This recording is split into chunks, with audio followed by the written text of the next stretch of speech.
Okay. But of course, you are welcomed to put your microphones off, but cameras on, because it's always nice to see people on the other side. Thanks. Uh, we are very happy to have you all here today, as we will delve into the important discussion about mental health challenges facing our youth, particularly in light of mental health in marginalized youth. Mental health is a critical aspect of well-being, especially for young people who are facing additional challenges due to their marginalized identities. So in this webinar, we will focus on the mental health needs of youth from Roma communities. Needs, these are the ones that are not in education, employment, or training, and individuals with disabilities and their families. They often experience unique stressors such as social exclusion, economic disadvantage, but also limited access to support services, which can then significantly impact their mental health. By understanding these challenges, we aim to explore practical strategies and solutions that can help support their mental health and promote well-being, resilience, and also inclusion within these vulnerable groups. So let me show you our roadmap for today. After a short introduction, we will hear from our project manager about the project Meet and our first deliverable. And then this will be followed by a panel of interesting inputs from our speakers. And at the end, we will also engage you in a discussion, and there will be also a chance for you to pose the questions or share with us your experiences and your insights. But before we start, let's take a moment to connect with each other a little bit. So please take a minute and reflect on this question. In one word, what comes to your mind when you think about supporting young people's mental health? I will invite you to use the Mentimeter. I hope that you are all familiar with it. So just go to the menti.com page and use the code, or scan the QR code that you can see on your screen. I will just take a minute so that you can all enter. And here is the space for your one word.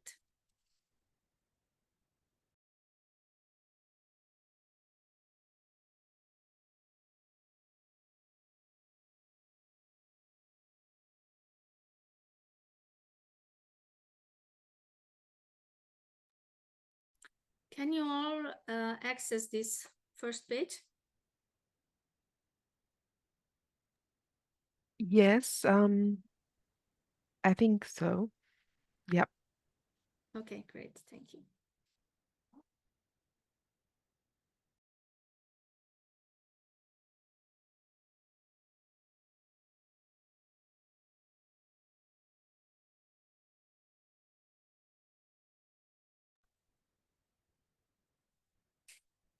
Trust, stability, understand, listen.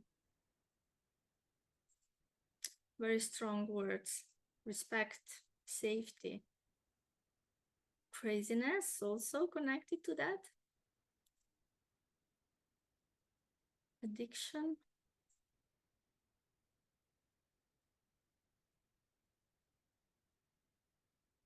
All very powerful words.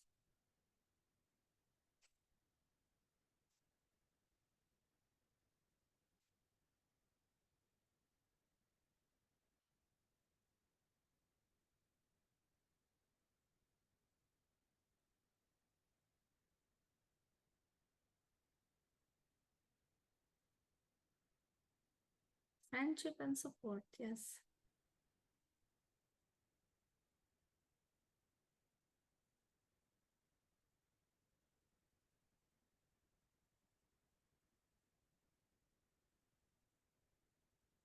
Thank you for that. And let's move to the next one.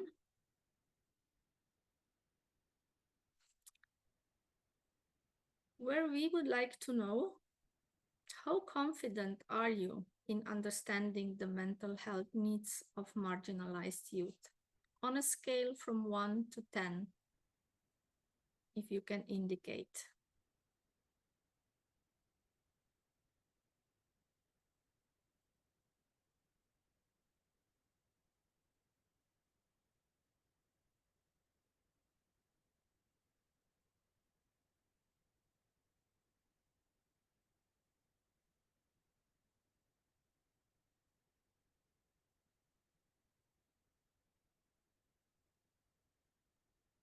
We see here now the average number, which is 6.1 at the moment.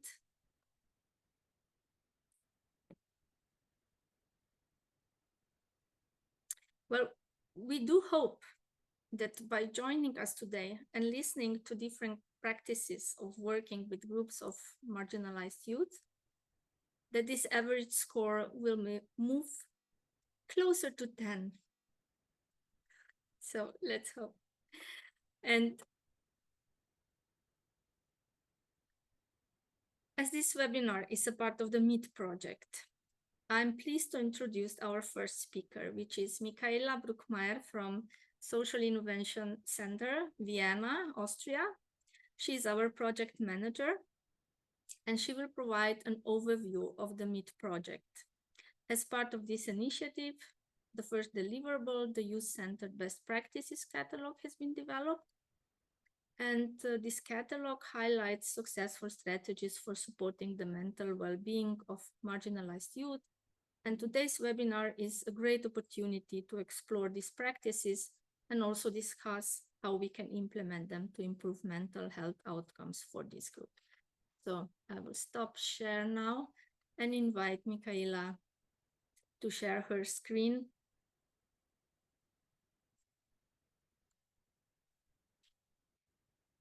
And tell us a bit more about our project and our first results.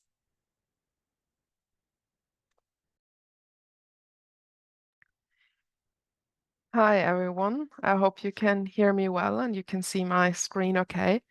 Yes. So first of all, thank you so much to Matea and her team for organizing today's event, and thank you everyone for coming. Yeah, as Matea said, we are from the MEET project, and it's my pleasure to quickly tell you a bit about the project. And MEET actually stands for Mental Wellbeing and Education for Disadvantaged Youth. And the project is funded by the Interreg Danube Region Program. The duration of the project, we started in January and we're still continuing to work until June 2026. So it's running for about 30 months. And it's quite a transnational effort, which is also really great about it, is that we're about 15 partner organizations from 11 different countries. And on this next slide, you can also see a little bit more about who is all involved. And I won't name each partner, but I think something that's really strong and nice about the partnership with different kinds of organizations, which includes research organization. It also, however, includes national ministries, and it also includes organizations that directly work with marginalized youth, which really benefits the level of expertise in the partnership. I'm sure many of you are familiar with the sort of context behind the type of projects like MEET, but just to quickly summarize, and the statistic is now already a bit older, but for example, in 2019, there were about 10 to 12% of young people between the ages of 10 and 19 in the Danube region were affected by mental disorders. And what seems to be happening is that kind of the world we live in with which seems to be characterized by increased uncertainty and challenges, such as like challenges for the environment. Of course, the COVID pandemic had a very big impact on all of our lives, and as well as also increasing conflict levels around the region are, of course, giving increasing threats to young people's mental health and well-being, which is why projects like these are so important. And given that mental health challenges don't really know borders, we think that working together across countries is very, very important, and therefore it calls for a transnational solution to these to help and support young people.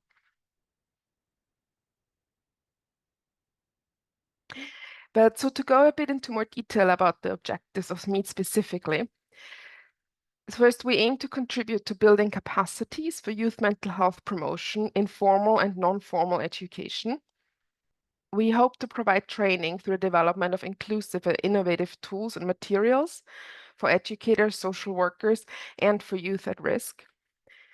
We also want to work to integrate mental health programs and guidance into education policy, and within that, of course, bring together various practitioners and policy stakeholders across the different countries. And what is some of the bigger overall impact that we're hoping to achieve with that? So this includes combating mental health problems among young people, and especially among vulnerable groups of young people. On a larger scale, supporting the mental health of young people would also lead to reducing poor school performance and drop-off rates, and also the number of needs by extension. And furthermore, this would then enable a better educated workforce and contribute to reduced labor shortages.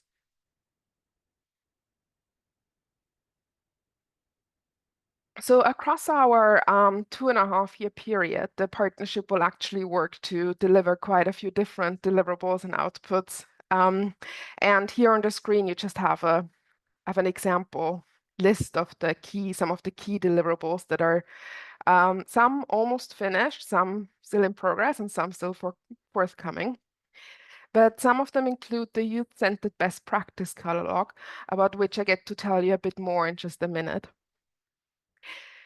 We also have organized in each country so-called youth mental health labs, and we'll do another one next semester that brings together key stakeholders in each country, as well as young people themselves, to discuss what some of the challenges are and some of the needed solutions are.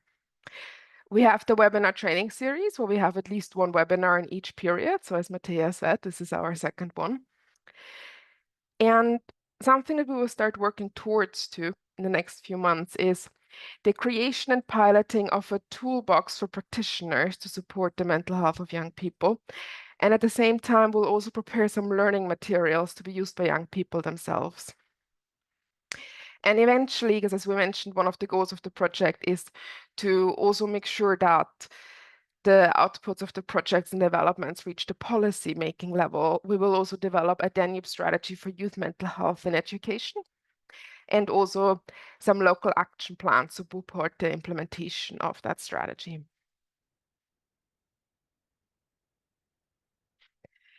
And yeah, now I'm very excited to tell you about one of our deliverable that will hopefully be published probably early in the spring. And I should say that the whole partnership contributed to this deliverable, but it was actually Elema's team who led on this activity. So I'm just for the organization stealing the limelight today a bit, but it is mostly he and his team who supported this activity. And what this catalog will show, we're just tuning in the finalizing touches, is the catalog will comprise about 43 so-called best practices on support in youth mental health. All the 15 different organizations reviewed about 3 practices to be included, and it therefore features practices from all 11 countries. And each practice included in the catalog provides information on each of the different levels that you see here on the screen. So there is a description of the goals of the intervention. There are explanations of the target groups. Also, of course, a bit of an overview of what exactly goes in the intervention, what are the different components.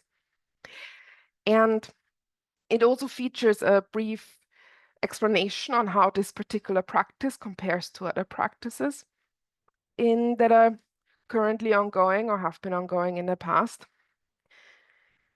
You'll also find some information on the level of evidence that's currently available. You know, has the practice been evaluated, or is there some monitoring going on, or not quite yet? There's also some information on to what extent this practice could be scalable. Can it and also transfer to other settings? And lastly, on each practice, you can find some links to further information and resources should you find the practice of interest and should you want to learn more about it.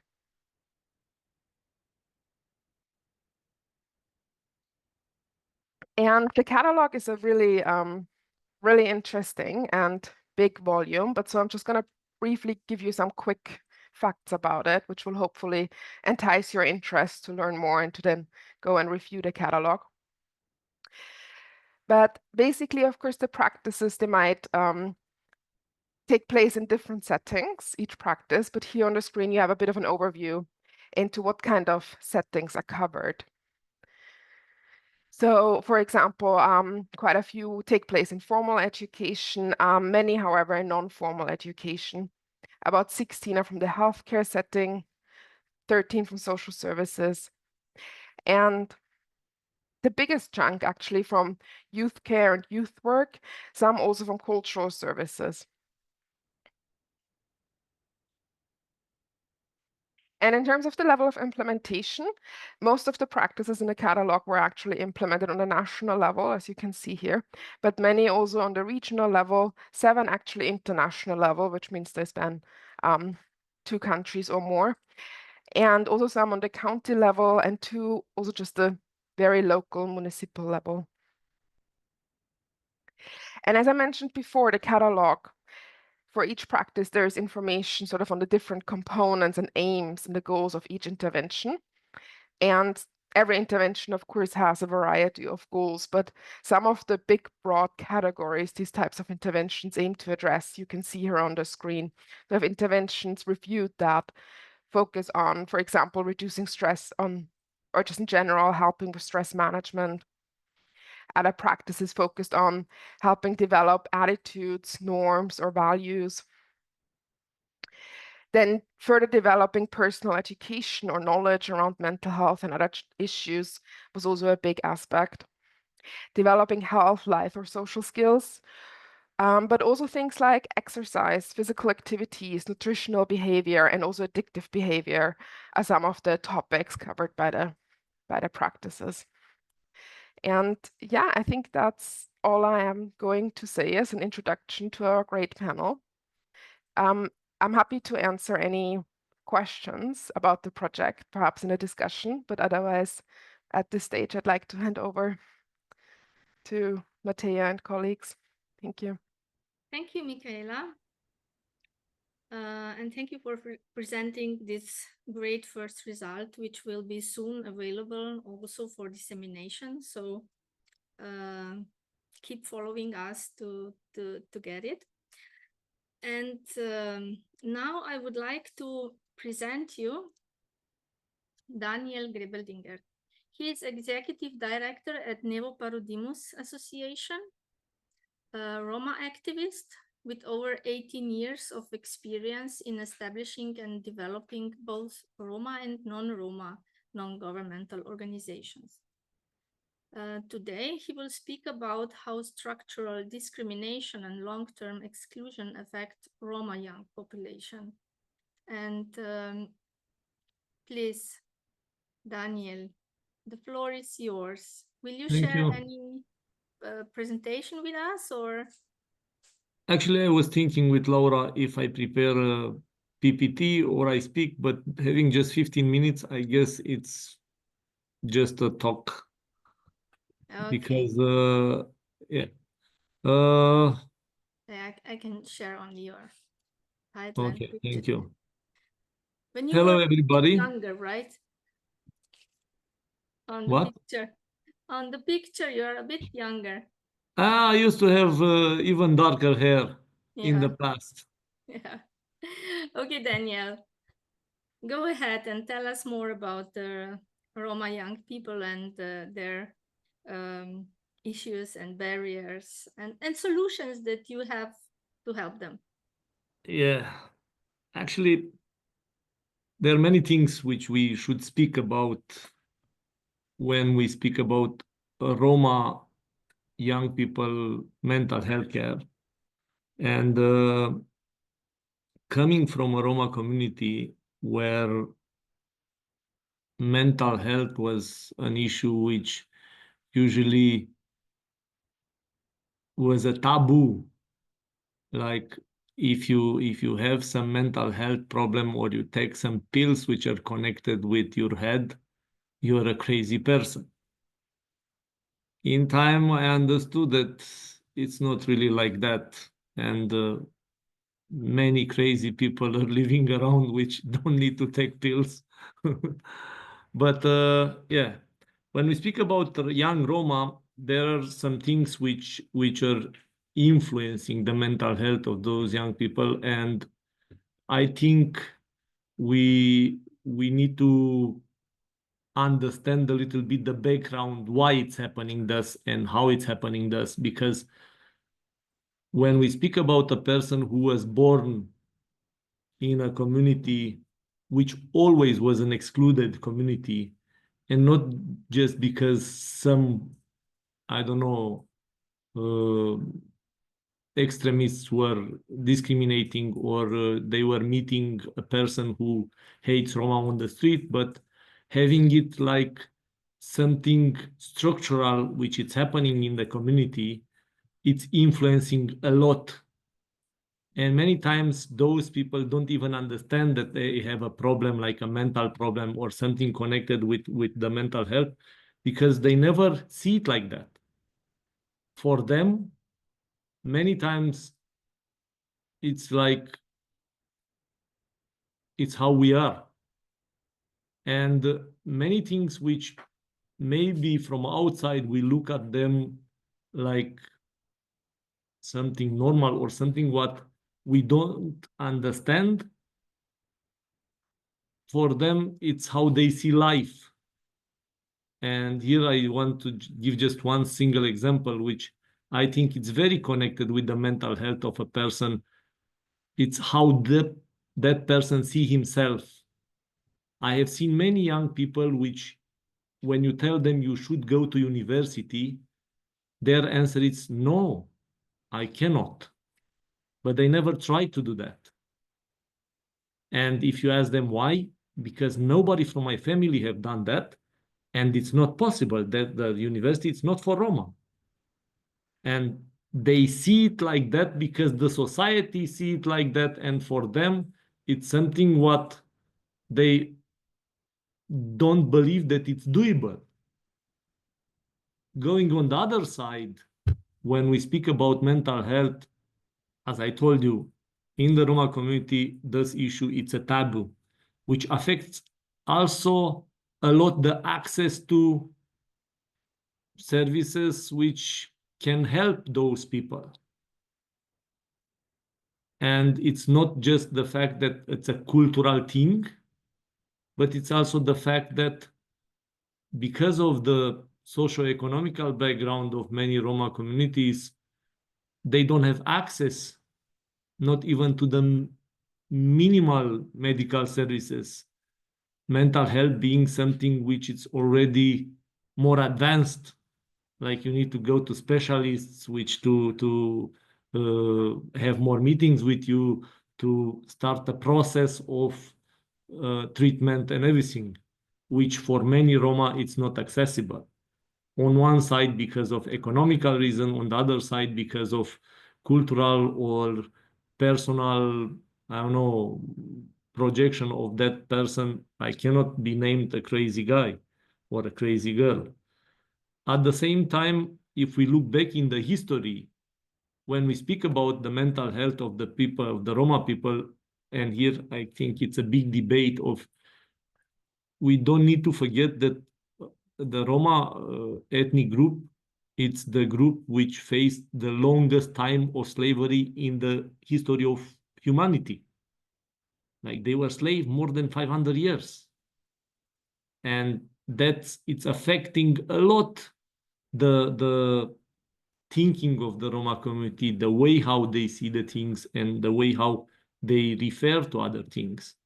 And the fact that always it was an excluded group, discriminated group, it's really, I didn't see any research connected with the mental health of Roma young people so far, which to show real figures and stories from the Roma communities. But from what I know from experience, we work with Roma young people, we work day by day with them and things like that. I can tell you for sure that there are many issues which can be discussed and can be, let's say, looked into them together with those young people. Because all this, which is coming from the history and continued also in our days through the stigma and discrimination, which is constant in our society. And it's happening even if we are pushing and fighting for it. If you look around, and now in Europe, the extremist parties are winning a lot. And on long term, this will create even more work for this group dealing with mental health of those young people. Because a person who's struggling day by day with the avoiding to say that they are Roma because it's a fact. And if you're checking the data of the Council of Europe, they are saying that in Europe are more than 12 million Roma living. If you check the census of the states in Europe, they are around 6 million maximum. I will look into this because assuming another identity, it's also a mental health issue. Like you don't want to recognize that you're a Roma because the society will put a label on you and you will be excluded. Or if we see it from the other side, why I will recognize that I'm a Roma if in the press and everywhere they are speaking just bad things about Roma? Like seeing from the other side, why I will say that and I accept my Roma identity if all the negative things everywhere in the mass media, it's about Roma. And that's another discussion which we need to look when we think on the young Roma. At the same time, looking into the cultural aspects, the Roma community, it's a very, let's say, traditional community. And the family, it's a very big value. And many times, this part and the very low level of education in those communities and the low understanding of the mental health issues, it's leading that people don't accept it, don't recognize that they're having some mental health problems, and don't discuss about it.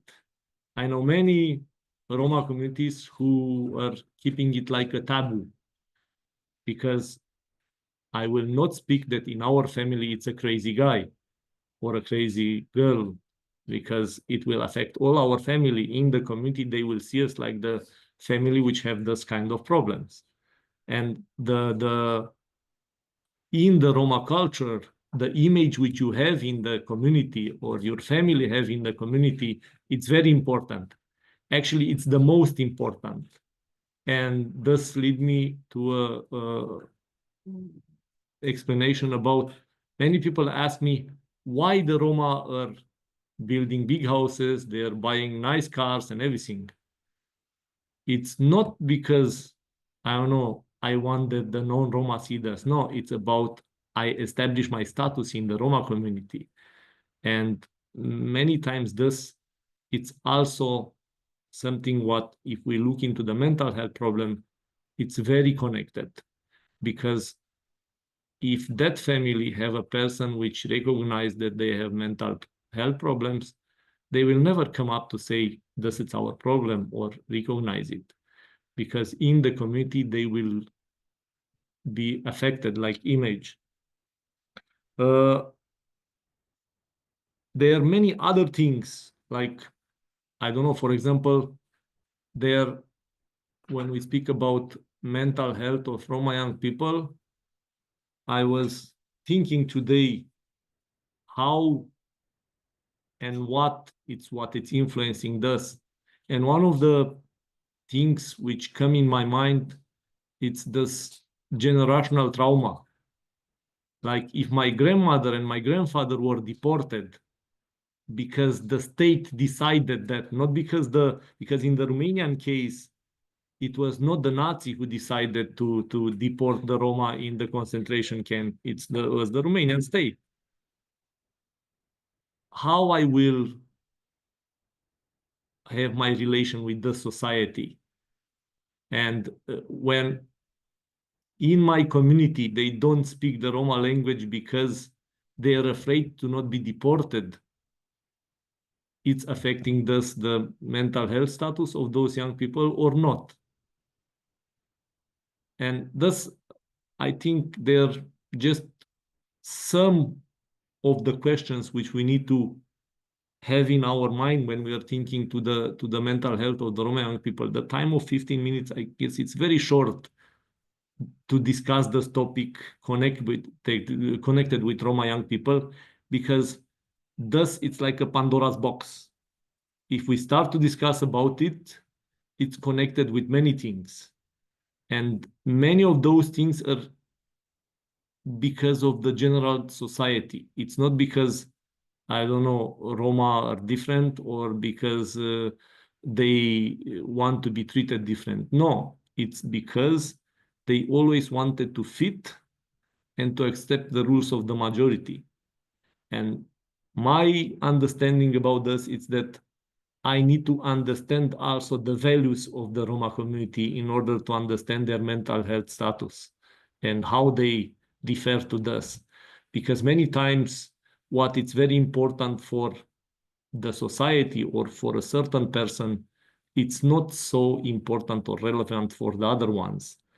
And thus, I have my own example, like I needed 35 years to understand that education for my parents was not a value. It was a value of the society, not of my family, which I don't know if it's wrong or good. We can debate a lot about this. But yeah, I finally come to the conclusion that that's the reality. I need to accept it. But to a young person who didn't have access to education and to different healthcare services connected with mental health, this can be a very big struggle. Respecting the tradition of the family and also respecting the values and the standards of the society. That was my short 15 minutes. We can speak a lot about this topic. I hope to have the opportunity once to have a more in-depth debate about this.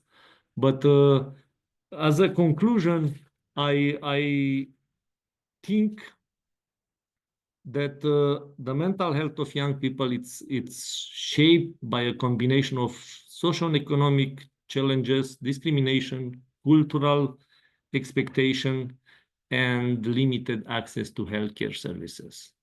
This can be a short definition of what and how it's influencing the mental health of young people, of Roma young people. Thank you. Thank you, Daniel. And I'm sure you could prepare a series of webinars focusing only on Roma communities, right? I'm not an expert in mental health, but together with an expert, I will be happy to share all the aspects which I know that they are affecting this and create a material which people can use, because I know for sure that also the experts in the field, they know very well the topics and how to handle some things, but they don't know and understand the background of the Roma community, of the Roma culture, of of the Roma history, which lead to the status in which we are now. And it is very important that we understand this, right? Yes. Yeah. Yeah. Daniel, thank you very much for your insight into If there are questions, please. Maybe it's best time to do it now, just after the presentation, when we have the topic fresh. So if anybody has a question or comment or own experience or solutions even related to young Roma people and mental health, please speak now.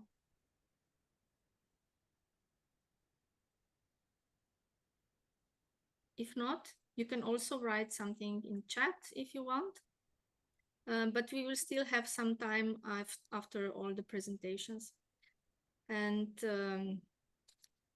for our next speaker, I would like to welcome Aida Vrabac-Trnacevic, who is a social worker at Association Amica Educa and also coordinator of several supporting activities for young people. She will speak about her work with NEETs. So the young people that are not involved in education, employment, or training, especially young women, and what they did to develop their talents, skills, and self-confidence to enter the labor market. And she will also mention the Next Economy methodology that they used. And I will stop share my screen now to allow Aida to share hers. Aida, the floor is yours. Hello, everyone. Just give me a second to find the presentation.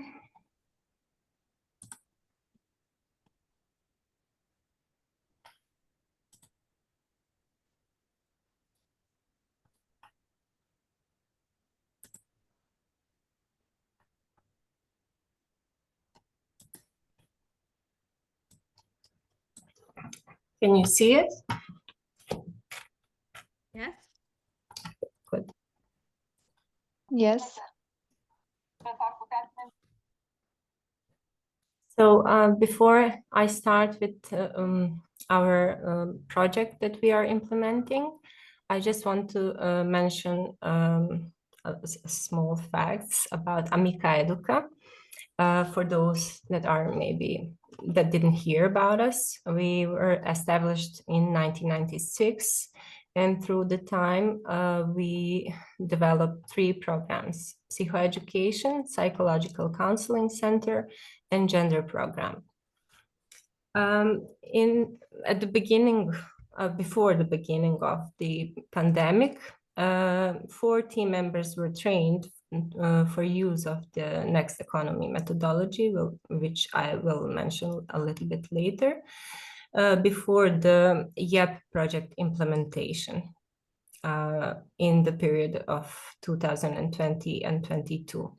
This was a regional project coordinated by SOS Children Villages, and we were one of the NGOs that were partners in implementing it. The focus group and overall aim was the same for each country, but the context and the national regulation were different, and some adjustments at the national levels had to be made to make it possible.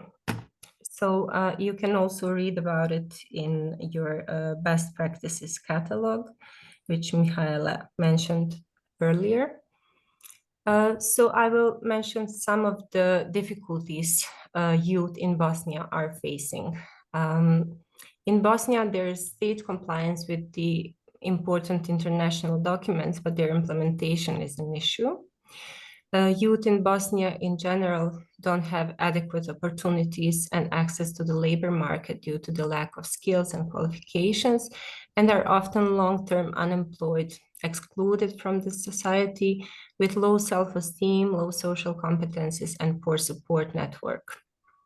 Formal education is not in line with the labor market requirements. We have hyperproduction of certain professions and lack of other professions. Formal education does not meet the needs of young people. It provides a theoretical framework, but not practical knowledge. At the level of Bosnia, there are no specific strategies, policies, action plans that address the issue of young people leaving the alternative care. So here, if you are a young person from the home for children without parental care and you're not studying or going to high school, you have to leave the institution at the age of 18. Young people who did not continue their education after completing obligatory primary school have the largest share of the poor population. And according to the survey for the purposes of the YEP project, 77% of youth in the region would leave their countries. So we had many challenges in implementation. We started with pandemic, so you know how that was going on. We had difficulties in realization of group work. We had difficulties with meetings. We have difficulties with young people coming from alternative care that were under strict rules of isolation. There was mass downsizing of workforce, and there was worsened mental health of population. Isolation because of the pandemic triggered war traumas nationwide in Bosnia. And also one of the activities was job shadowing and internships that couldn't be organized due to the pandemic issues and also due to the gap in the labor law. But we still somehow managed to do it through connections and networking with other NGOs and private sector. And you can see some of the job shadowings we did for the YEP project.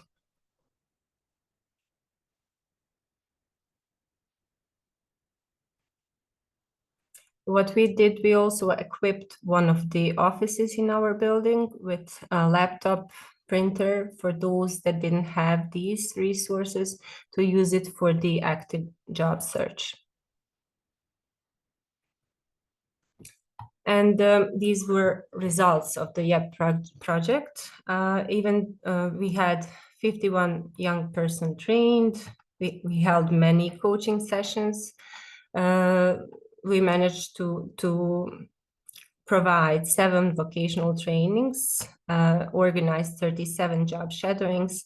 And even though the goal of the project was to work on the increasing of the employability skills, again, we managed to help 21 young persons to get a job and stay employed for 6 months or longer at the time of pandemic.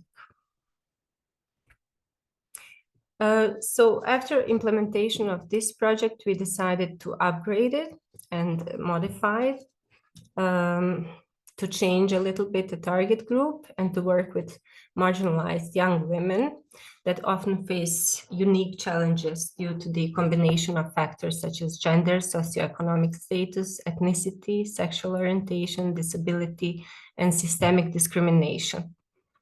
So in Bosnia, we have a population of women is underrepresented in the population of employed persons with similar situation in Tuzla Canton, where we operate. In 2024, out of 61,000 of unemployed persons, 40,000 are women. And here's also data for 2022 when we were preparing the project. Also, number of femicide is rising. We had 5 cases in 2023, 7 in the first 6 months of 2024. Unfortunately, we don't have official data on the number of cases. These are the numbers from media. And also, we were listening to the needs of young people, and more young women were approaching us for support. So for socioeconomic and psychological support, so this was our way to deliver it. So being young is a transitional period of time, of life, and challenging by itself. We are still a patriarchal society with hardwired gender stereotypes and prejudices that contribute to economic dependence and feminization of poverty. Women are staying in domestic violence situations.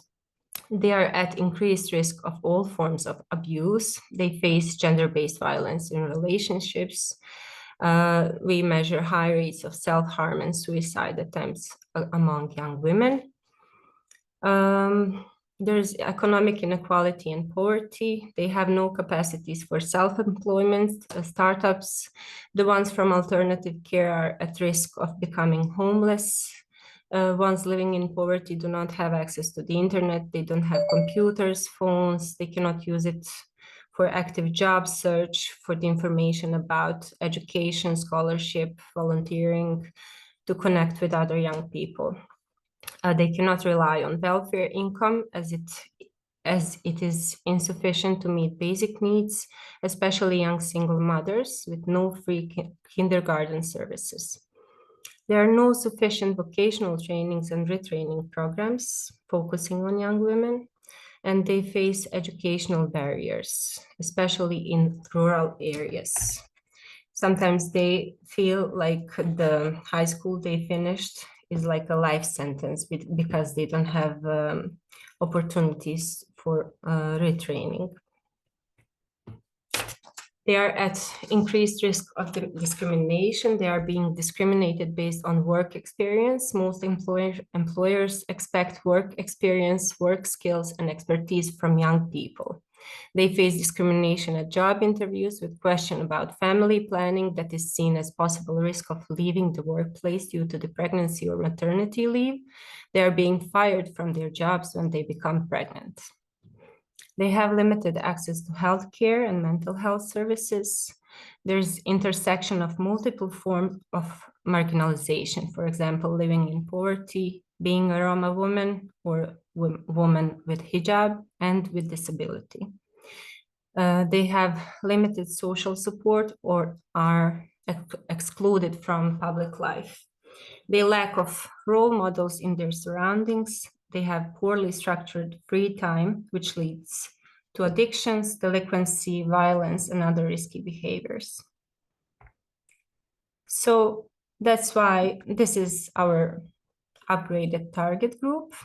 We are aiming to train and support 50 young women aged 15 to 35 during 3 years.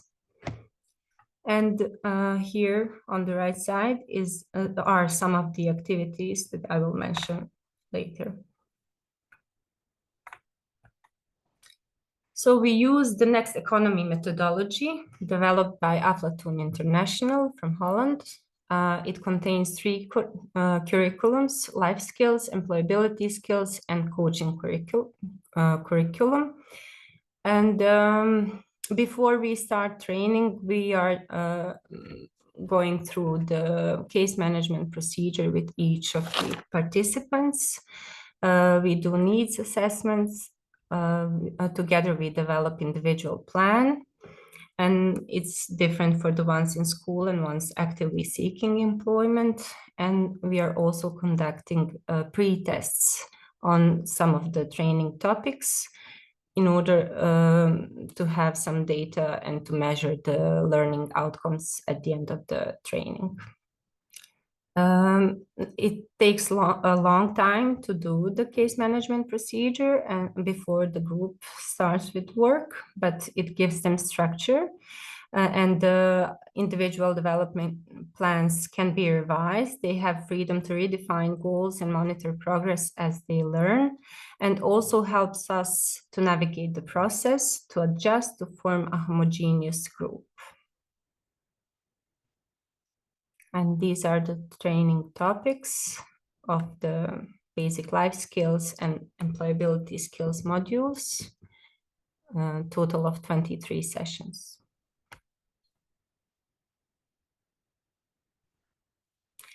So as per program evaluation, this is what they say they get after the training. It fills the gaps of formal education, helps them in defining goals. Their motivation is increased to actively participate in creating their future. They become aware of the importance of enriching resume with non-formal education, transitional short-term jobs, volunteering, and etc. They get mapped resources in the community they can later use, the ability to handle conflicts constructively, whether in personal or professional settings, the ability to work effectively with others in team, respecting diverse perspectives, become ready to enter the labor market, take control over their life. We also have these activities. Vocational trainings will be provided to 10 young women who have successfully completed the training, and they have need for pre-qualification or additional formal or non-formal education. We will do group job shadowings organized in cooperation with private business sector. The aim is to present young women with organization of businesses and give them experience of different workplaces. It is opportunity for young women to present themselves to potential employers and learn what employers seek. Young women camps allow them to reinforce gain skills and knowledge through additional education, networking with other young women, making achieved results more sustainable. And Youth Forum will serve as an inclusive, supportive, and dynamic platform for young people to come together, share ideas, and engage in discussion on various topics that are important to them, to advocate for change, and to present themselves to potential employers. It will include project participants and other young people, representatives of private, public, and NGO sector. Coaching is interconnected to other two curriculums and aims to support project participants in more individualized manner for further integration of skills and knowledge. Most of the time, this is the time when they admit they need to do some additional work on their personal problems through psychotherapy. And we also provide them with psychotherapy.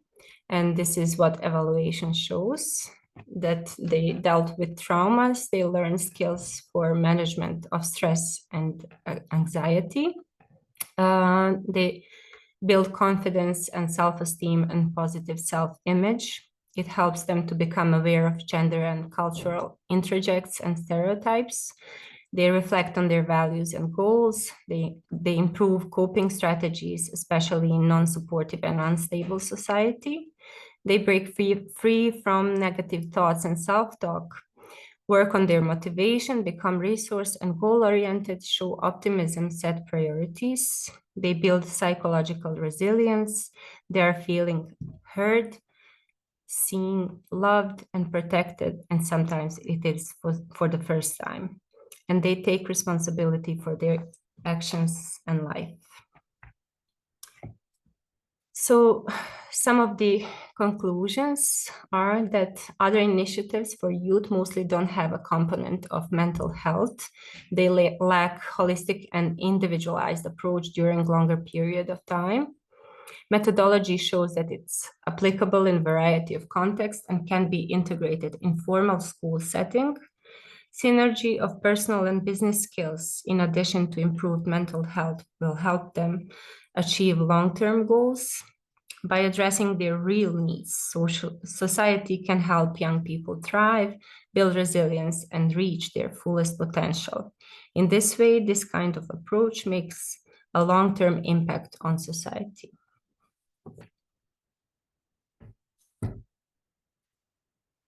That's it. Thank you, Aida. It was very interesting to hear what you are doing with the young women who are in the need situation. And as I understood, this is now the second project about it. Yes. I mean, the second round. So obviously it's successful and it's worth continuing with this kind of work. And this is also one of the youth-centered best practices that participants will be able to find in the catalog that we already mentioned. And finally, I would like to present our last speaker, who is Elemer Şentpeterli from Egypthatov. I don't know if I pronounced it right. It's really difficult for me. Elemer is Almost. Sorry? Almost. Yeah, thank you. Almost. Okay. After you will have a chance to do it correctly. So Elemer is youth worker and the chairperson at the organization and very much engaged in accessible youth and social work. He will today present how the COVID-19 pandemic has affected the employment situation of families of disabled people and also the mental state of the family members. They made a research on that in Hungary, and we will now today hear what they found out. So Elemer, please. Thank you, Matea. Will I be able to share my screen, Yes. perhaps? Okay, Yes. just a moment.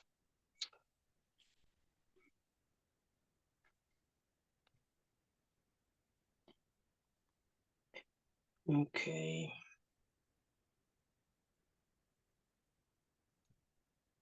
Yeah, it should be visible, I think. Oh.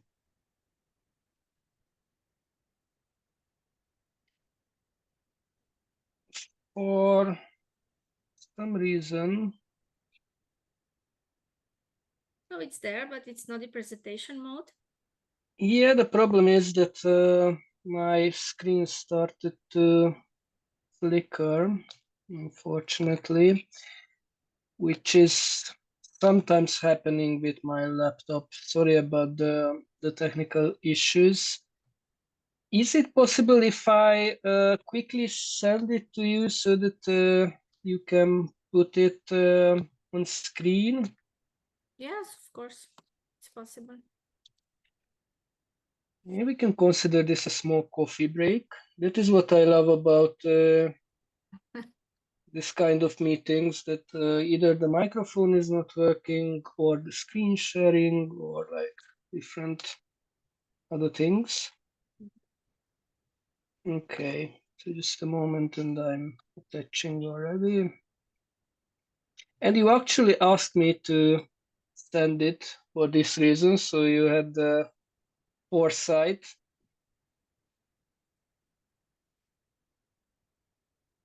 Okay.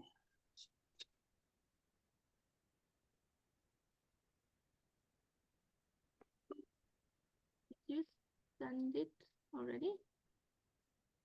No, just a moment. Still not. In the meantime, you can correctly pronounce your name and the organization you're working for. Mhm. So my name is Elemer, that was very much correct, and Szentpéteri, that would be my family name, and it is Együttható Egyesület. Okay.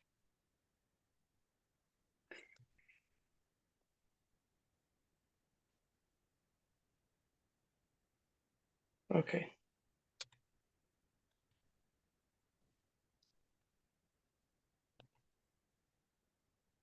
In the meantime, maybe you can also say some words about your organization, what you are doing, with which kind of activities are you engaged? Yes, I just sent it. Maybe you got it? Yes. Okay, thank you. Then if you could put it on screen. So after this technical intermezzo, thank you very much for giving this introduction.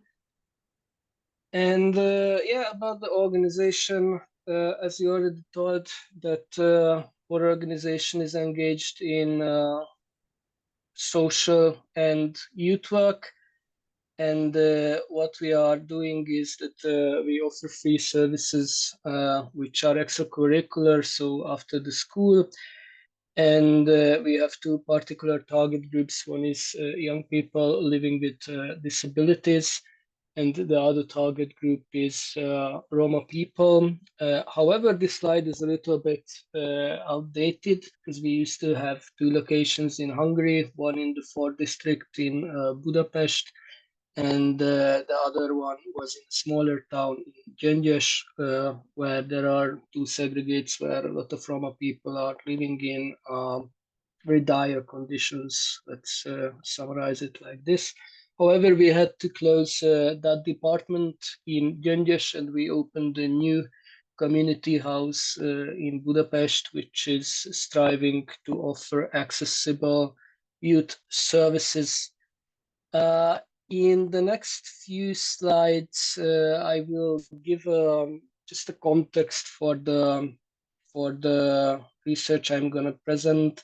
We are doing a lot of local activities and also international activities as well. And this particular slide I just included very quickly to join on IDA, because indeed what we found out that if we look at social and youth work in a wide way, we will see that there are many segments and many sections where people experience oppression and people are marginalized due to different attributes, let's see, and one of that is gender. And what we found out is that women are particularly vulnerable in many situations. In our work in Gyöngyös, we run a long-term voluntary service in the framework of the European Solidarity Corps. And we basically host only third country nationals who are women. What we found out is that this is a way also to engage and have the local community. In this case, in the case of Gyöngyös, it was the local Roma communities, and also a way to provide a springboard and an environment for the young women to test themselves in a different situation and prepare themselves for being young adults. And we found out that in the case of the European Solidarity Corps, 70% of the participants are women. So we just launched an investigation into this, and in this project we are trying to find out why 70% of the people in the European Solidarity Corps, which is a huge European program, we are talking about the whole program, is women, and how third country nationals can benefit from it in the long term, and how it can be a tool of long-term empowerment for young women. It just came after Ida was talking all about this long-term program, that indeed this is also something which has to be considered in the MEET project as well, even though that the pilots are targeting Roma and young people in disabilities, and also in the case of Bosnian women as well. So there are like many different layers on this. I also included this slide because I just realized that one of our old volunteers are here with us. So hi, and I'm happy that you're joining in after 1 year of finishing your service or even more. And in the next slide, there is another initiative which is more connected to people living with disabilities. It is also a long-term project we are launching right now.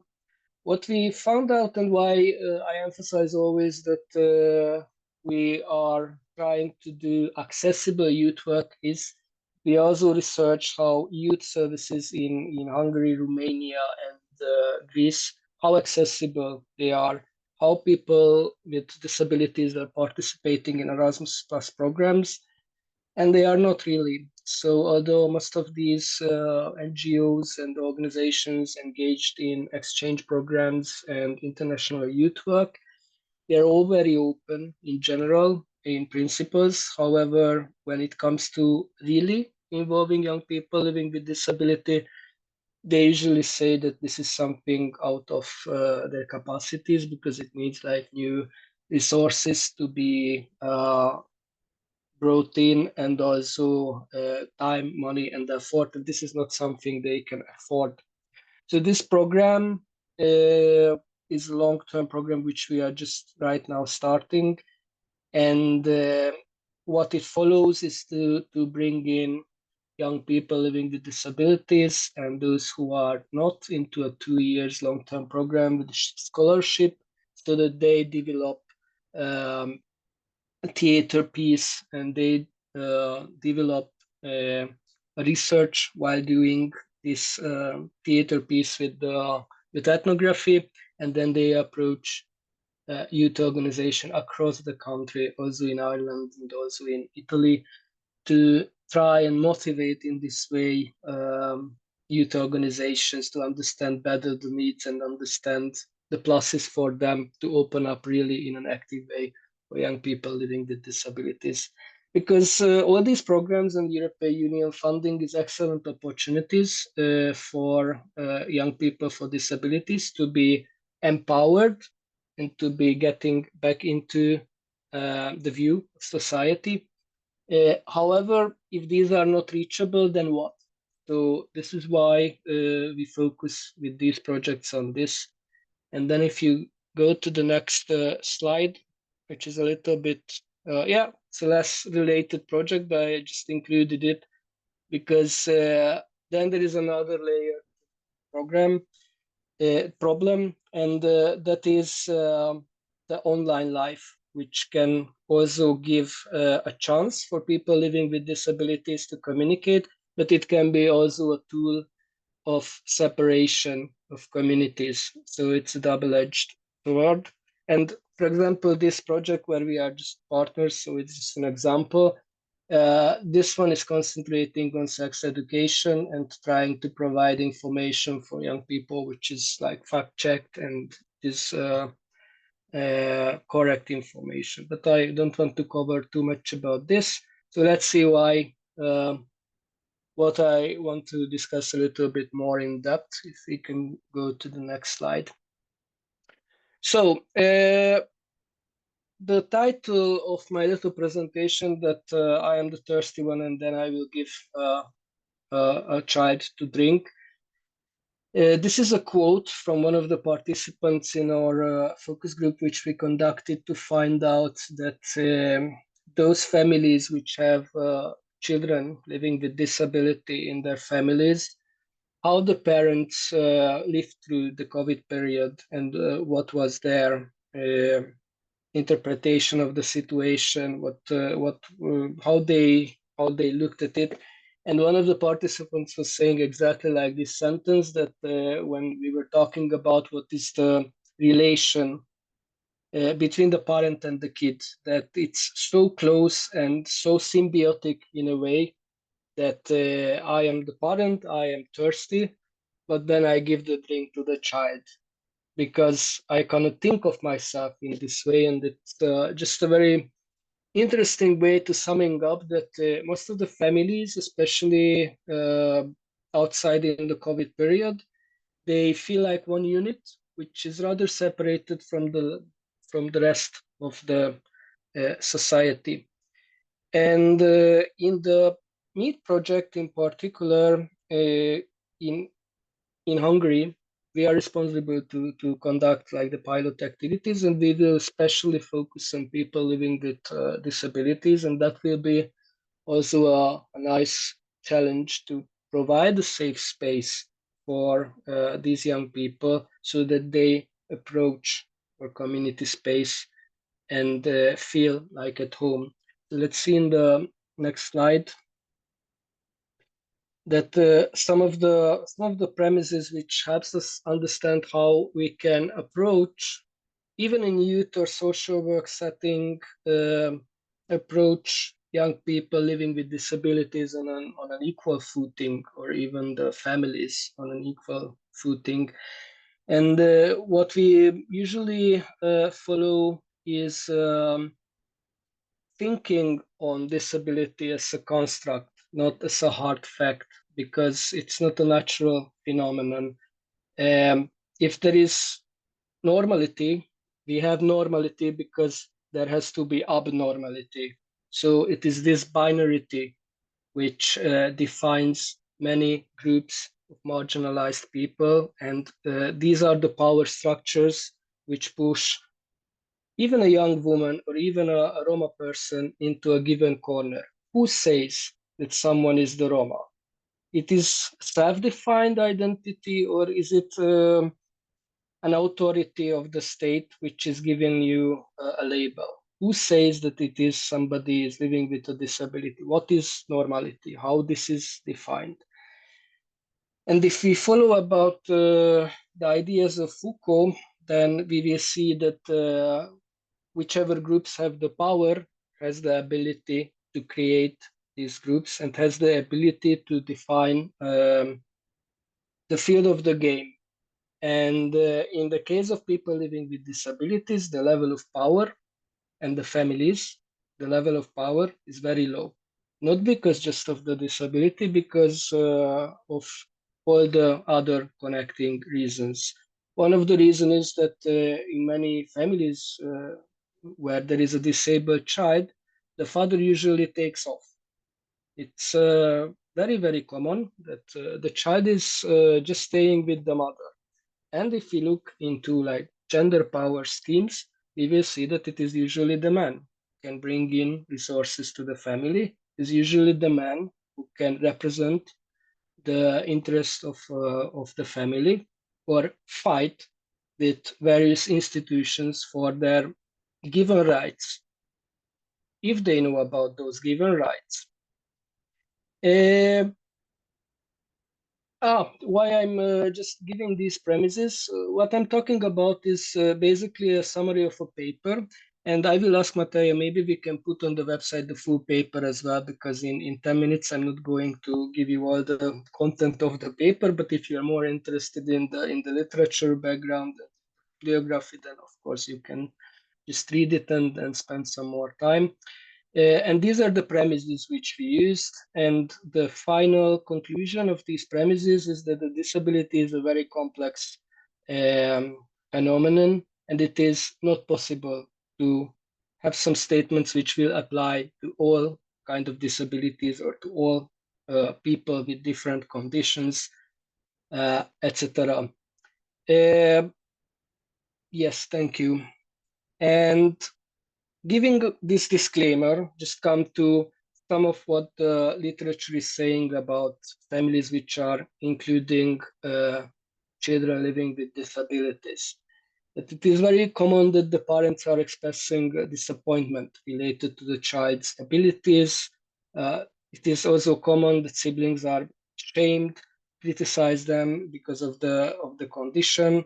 The children also experiences exclusion, uncertainty, stress, insecurity.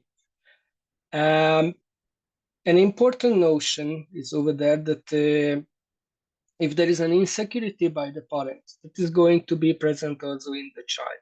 So how the institutions, for example, a school or a social institution or any power structure is approaching the families, it will be present later on in the child, because then it will be channeled with the to the child. Oh yeah, the last thing I will need to remove, because that was related to the project itself, not to this presentation. So with this slide, if we relate just back to what I've been saying, is that, can we go back to the previous slide? Sorry. Okay. So if we can see that it is binary logic about disability and how it is expressed like a stigma, this has a very, very strong effect on these families. Because again, this is not a choice, but it is pushed by the society into the families. This is what creates the shame. This is what creates the expectations. How are the outside expectations for everybody? If somebody does not fit into this normal model, then this person will experience a lot of pressure, and then in turn it will develop a lot of mental health issues. Thank you. Now we can go to the next slide and then to the next slide. Yeah, thank you. Just about the COVID in general, it's very research now, and what has been pointed out that the education system plays a major role in the lives of the families and also in the employment of the parents. Now, during the COVID, it is mostly a consensus that the educational institutions could not really provide an adequate answer to this closed down period.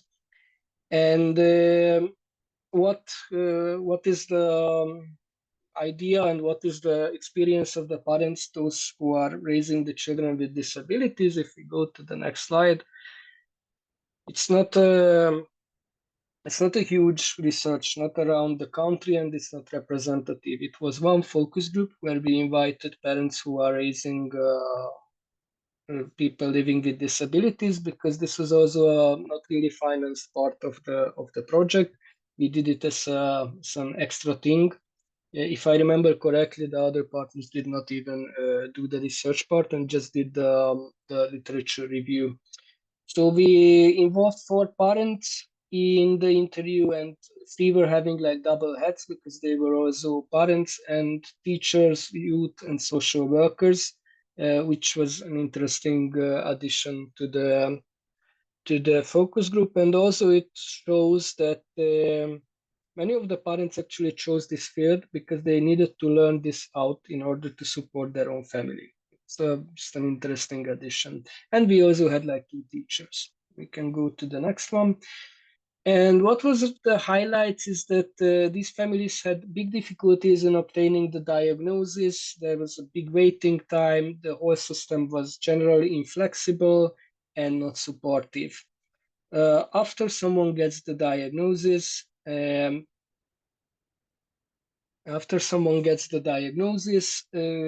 is continuing a lack support system, at least in Hungary. It is very difficult to access all those which are offered, like early childhood development and so on. It is very common that at least one of the parents need to give up the career because the support systems are very weak. At least one would take care of the family and those who need the help. The other general highlight is that in the schooling system, on paper, there is integration, but this is the so-called rigid integration. It does not really helpful. In Hungary, there is a dual school system. So there are the special schools and there are the general schooling system. If someone is having a diagnosis, a disability, most of the people get into the integrated school. So 90% of those who are having diagnosis go to integration. However, the methodology is not adapted, so usually these kids are marginalized and having bad grades and having a lot of problems at school. And the general impression is that they feel unsuccessful because of the bad grades and difficulties at school, and also not integrated into the community either, like into the class. In general, everybody in the focus group had problem with finding professionals at all, even for money. Very interesting thing is that during the pandemic, all of the families reported that it was better. Why? Because their usual experience with the schooling system is so negative that at least during the pandemic, they didn't need to get the child in the school. They could be peaceful at home, helping the learning process, and even the grades and the general evaluation improved. And all of the parents reported that actually for them, particularly, this system was less stressful, this system was working better. Yeah, this says a lot how education works in general, that you are even happy if you don't need to go there. And in general, they highlighted that the political representation is very weak. In general, we are talking about Hungary, where there is also no female members of parliaments, let's say. I think that there is 5 at all. So representation is weak. About the expert perspective, so the two special education teachers and those who are having double hats, I would just highlight a few because I think I'm running out of time already. That in general, the teachers were highlighting that those children who didn't have digital devices, they were left, so they couldn't really participate. There were those who could not participate in the online education. What they tried is to deliver these tasks in print to the families. Sometimes it was working, sometimes not. From our other experiences, we can say that especially families living in poverty, they were completely left from the education system, and the consequences were very dire in general.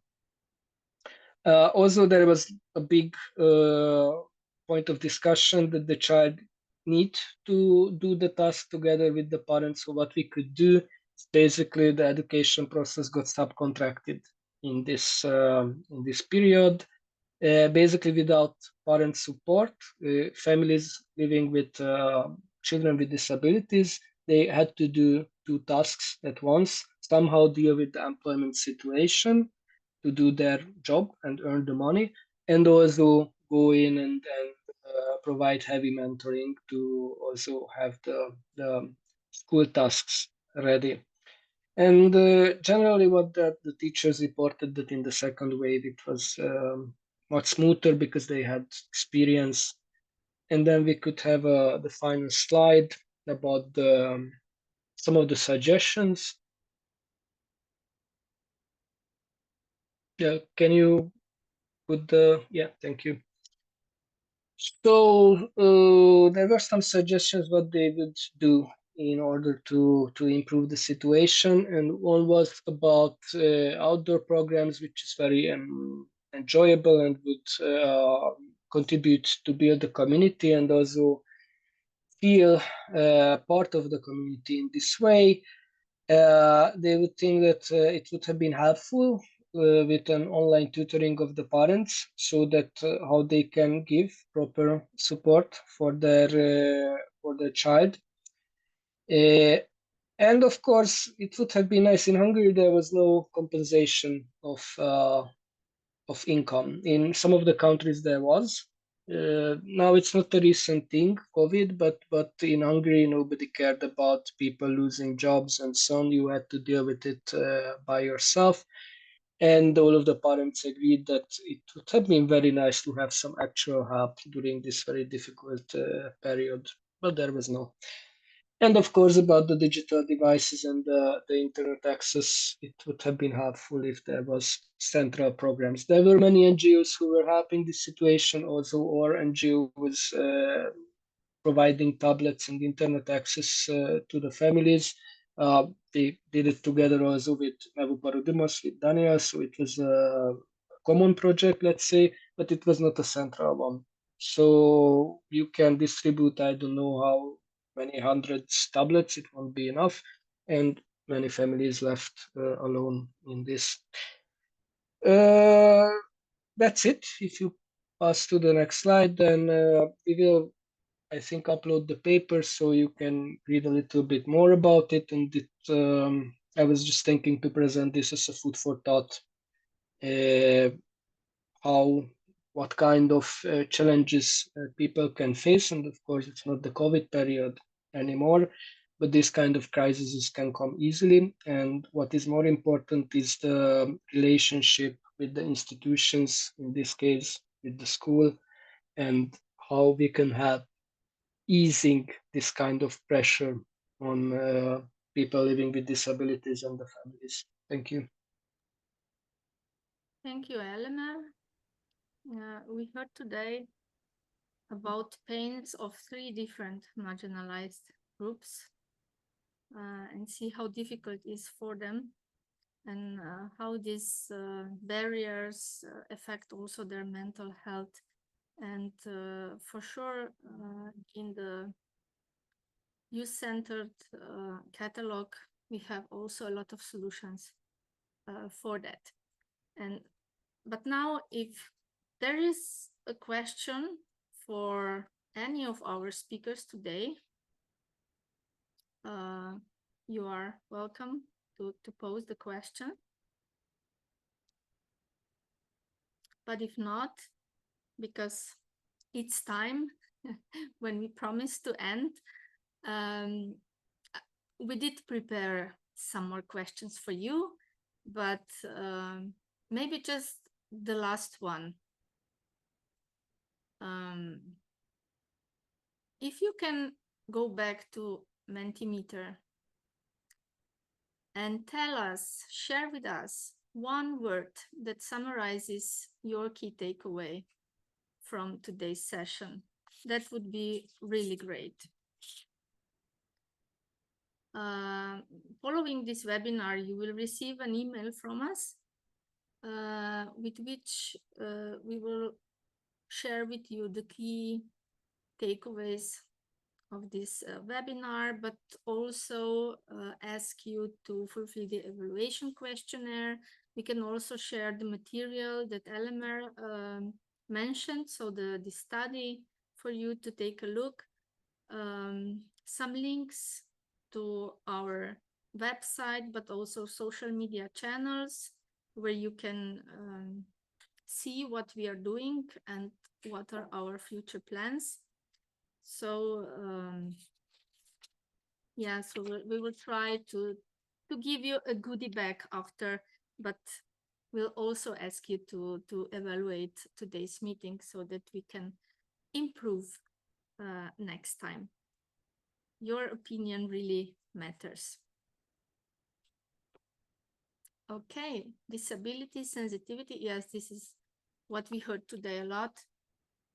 And probably it was not only me who tried to step in the shoes of these target groups that we focused on today, and just try to feel their pain, and it's really difficult for them. So generational challenges, also vulnerability, inspiration. That's really great that we have also some inspiration from what we heard today. So thank you very much for your feedback. As I mentioned, we are present in several social media channels, so you are welcome to follow us on Facebook, Instagram, our webpage, LinkedIn, and even TikTok, which was kind of new for us, but I think we are doing okay. So a big thank you to all of our speakers today, but also to all of you for being here. And we do really hope that you found today's session both informative, but also inspiring. We wish you all a very Merry Christmas, because we are just coming to that time of a year, and joyful upcoming holidays. May this season bring you peace, happiness, and time to recharge. We look forward to seeing you again soon. Thank you and goodbye. Bye. Thank you. you very much. Bye-bye. Bye-bye. Thank you. Thank you. Bye-bye. Goodbye.